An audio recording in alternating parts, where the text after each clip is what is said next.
ছাত্র জনতার অভ্যুত্থান ঘিরে জুলাই ও আগস্টের গণহত্যায় তৎকালীন প্রধানমন্ত্রী শেখ হাসিনা সহ জড়িতদের গুরুত্বপূর্ণ কল রেকর্ড হাতে পেয়েছে বলে জানিয়েছে আন্তর্জাতিক অপরাধ ট্রাইব্যুনালের প্রসিকিউশন।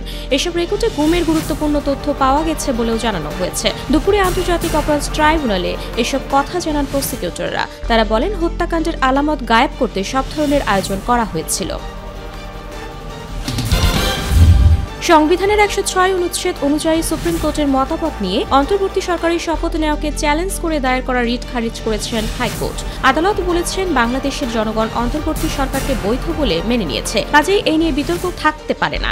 সোমবার বিচারপতি ফাতেমা নজিব ও বিচারপতি Sikdar Mohammad Mahmudur Rajib high court bench writ খারিজ করে এই পর্যবেক্ষণ দেন।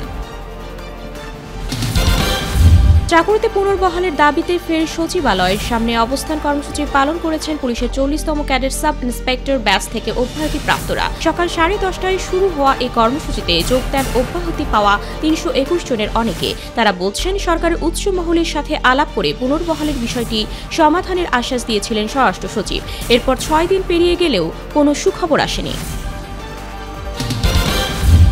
বিএনপি চেয়ারপারসন ও সাবেক প্রধানমন্ত্রী বেগম খালেদা জিয়ার শারীরিক অবস্থার উন্নতির দিকে নিজেই কিছুটা হাঁটাহাঁটি করছেন। লন্ডনে চিকিৎসাধীন থেকেও দেশবাসীর খবর নেওয়ার পাশাপাশি জনগণের পাশে থাকতে দলীয় নেতাকর্মীদের নির্দেশনাও দিচ্ছেন। লন্ডনে দ্য ক্লিনিকে চিকিৎসাধীন মাকে দেখতে রোববারও আসেন বিএনপির ভারপ্রাপ্ত চেয়ারম্যান তারেক রহমান।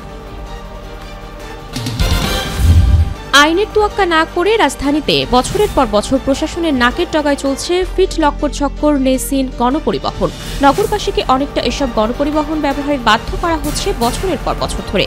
দেখভালের দায়িত্বে থাকা বিআরটি এর কর্তারাও নিশ্চুপ। বুয়েটের পরিবহন বিশেষজ্ঞ বলছেন, এগুলো এক রাতে বদলানো সম্ভব নয়, প্রয়োজন সমন্বিত উদ্যোগ। যুক্তরাষ্ট্রের লস অ্যাঞ্জেলসে চলমান ভয়াবহ দাবানলে মৃত্যুর সংখ্যা বেড়ে ২৪ হয়েছে। সেই শকে নিখোঁজ রয়েছেন আরও অন্তত ১৬ জন। এদিকে আগুন নিয়ন্ত্রণে ফায়ার সার্ভিসের কর্মীরা দিনরাত কাজ করে চললেও পরিস্থিতি এখনও নিয়ন্ত্রণের বাইরেই বলা চলে। অন্যদিকে আবহাওয়া পূর্বাভাস বলছে, বুধবার পর্যন্ত কুখ্যাত শুষ্ক বাতাস সান্তা আনার গতি বেড়ে ঘণ্টায় ৯৬ কিলোমিটার পর্যন্ত পৌঁছাতে পারে। এতে পরিস্থিতি আবারও ভয়াবহ হয়ে উঠতে পারে। ফিলিস্তিনের অবরুদ্ধ গাজা ভূখণ্ডে ইসরায়েলি বর্বর হামলায় কমপক্ষে আরও ২৮ ফিলিস্তিনি নিহত হয়েছেন। এতে করে উপত্যকাটিতে নিহতের মোট সংখ্যা ৪৬,৫৫০ ছাড়িয়ে গেছে। এছাড়া ২০২৩ সালের অক্টোবর থেকে চলা এই মামলায় আহত হয়েছেন আরও লক্ষাধিক ফিলিস্তিনি। রোববার এক প্রতিবেদনে এই তথ্য জানিয়েছে বার্তা সংস্থা আনাদোলু।